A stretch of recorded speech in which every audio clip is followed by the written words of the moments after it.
which made me tremble on my knees and on the palms of my hands. So he was touched, or it says the man's hand touched him, and it made him tremble. Revelation 1, verse 17, Rob? And he placed his right hand on me. There we go. He was touched the same way. Okay, that was 10:10. That was what, 117? Okay. And then verse 11, Gabe? Or sorry, verse 12, Gabe? Verse 12. Yep. Then he said to me, "Do not fear, Daniel, for from the first day that you set your heart to He says to me, do not fear. Chapter 1, verse 17, Rob? Do not be afraid. Okay, he says, do not be afraid. I am the first and the last. Don't fear. All right. Daniel 10, verse 16, Gabe? And suddenly one having the likeness of the sons of men touched my lips. Okay, so it was one with the likeness of the sons of men. And then Rob, 1:13. 13. And in the midst, and in the middle of the lampstands, I saw one like a son of man. Okay, same thing. 1:13.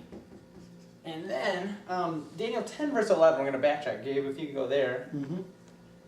And he said to me, O Daniel, man greatly beloved. Daniel, you are greatly beloved. What do you know about the distinguishing, about who John was called in the Gospel? Beloved disciple. The beloved disciple. John is the beloved disciple, just as Daniel was the greatly beloved one.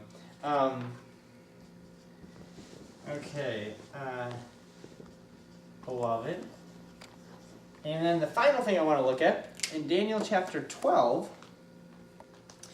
you see all these things happening, and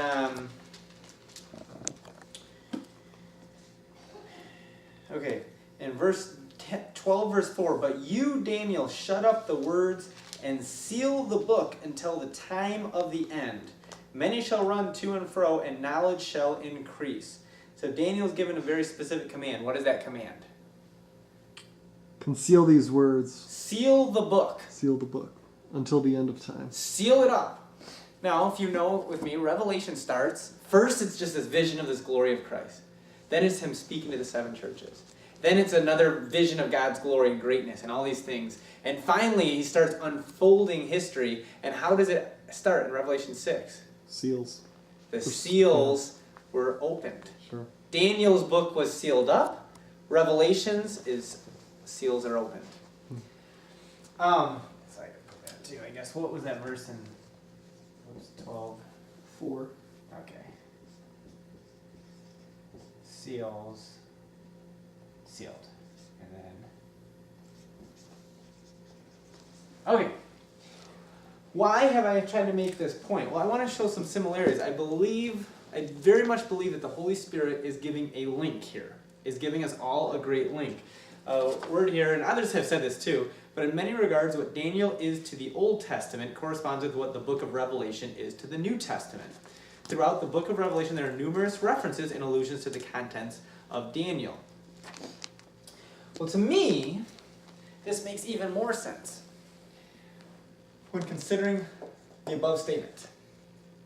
The book of Daniel gives an overview of a bunch of kingdoms and then gives a lot of details on all of the kingdoms except one. Rob hit it earlier. Rome. So where, if it's not found in the book of Daniel, where would be a natural suggestion of where it would be found? It's the book that is the beginning that picks up where Daniel left off. And I'm telling you, Daniel's last vision had all of these things. Revelation opens up with all of the same things. And so I believe that Revelation is the unfolding now and is the continuation of where Daniel left off. They really do need to be read, I believe, together. But it's also why Revelation, I think, makes no sense without the context of Daniel here. Does that make sense? Maybe this would be a good question and answer time. I know we kind of hit on a lot of things, but that's why we call this the Daniel Jam Session. Or any kind of comments on that? What do you think, scholars in the room? Yeah. So John wrote Revelation. John wrote- approximately, it depends your view, but either before 70 AD Yeah. or 95, 96 Yeah, near the AD. end of the church age. How long had Rome been around at that point? We talked about it. I think Rome 63 BC is the date that comes to mind. Excuse me. And so something else that I think that is really worth noting is the kingdom that Daniel spends by far the most time in vision and prophecy is these two right here. Medo-Persia, Greece. In fact, he spends so much time in that people have, well, this isn't why, but some people have thought Daniel must have lived much later than when he's saying it was someone who late dated him. He must have lived in the middle of that, because how could he know so many details and spend so much time on these two kingdoms? Have you guys ever heard of the late dating of Daniel? Have you come across this? There's actually a whole book. It's called Daniel and the Critic's Den by Josh McDowell, and it's all about this. That it's just slammed. The book of Daniel is slammed, I would say, more than any book that you're gonna come across. This is from my experience and opinion. It is slammed. People say Daniel didn't write it. Someone later wrote it to encourage the Jews of the 200 BC, and they put all these things. Doesn't even know why it's slammed so much. They think there's no way he could be so accurate. That is exactly why it's happened.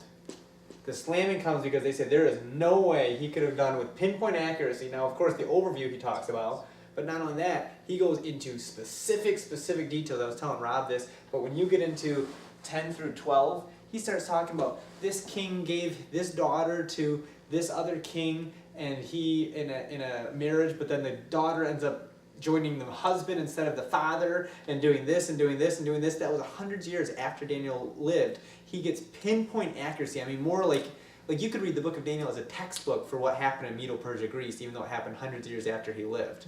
People say there is no way a man could have that much retention of history. There's no way he could understand what he did. And so I think that, here's my theory though. Medo-Persia, Greece. So you have a little dates here. Babylon was around 400 BC when that was around. It was actually a little later, maybe.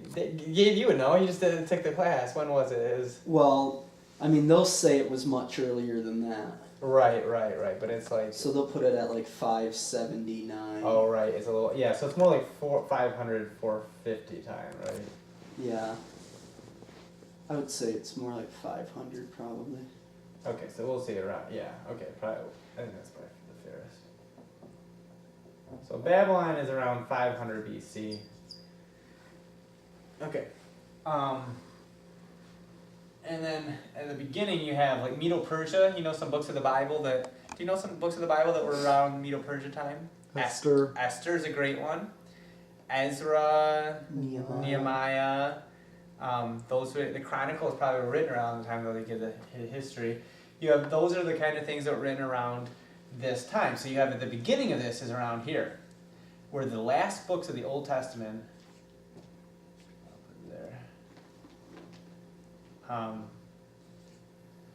were written here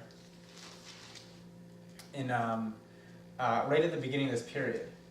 And then the New Testament is written really in the period of Rome, so it's kind of over here. But here's what I'm thinking.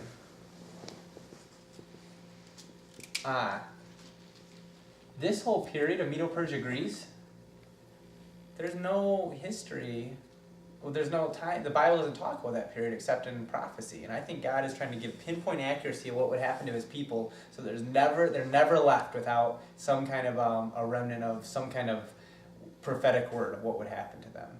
So they could say God spoke all the way through until Rome. So I think that's why He has to give the most detail with those two kingdoms. Other questions or comments you guys want to make on this? So like the rest of the Old Testament, major and minor prophets, those all happened during Medo-Persia, or did it go into Greece? No.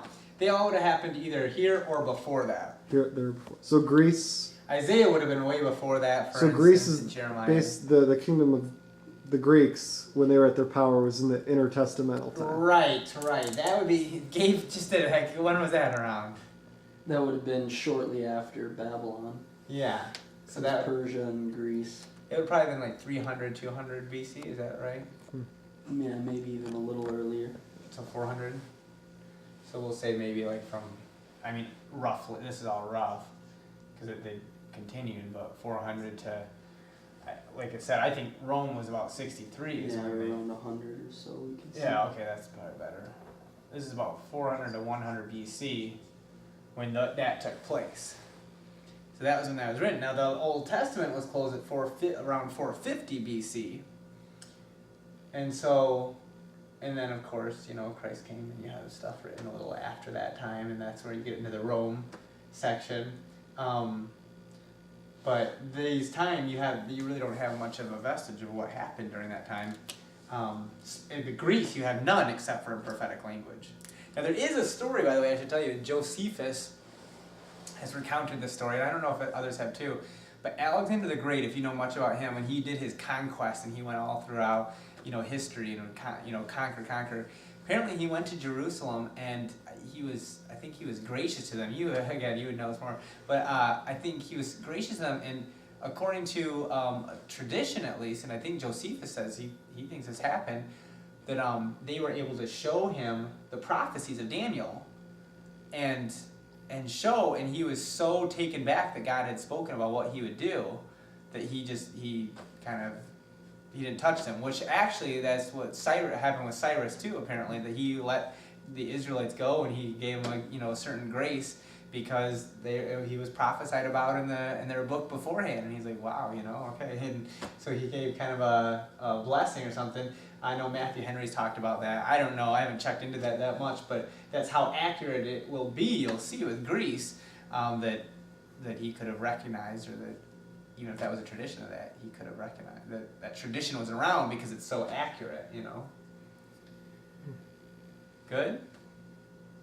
So, and this is a good breaking period if you want to kettle corn or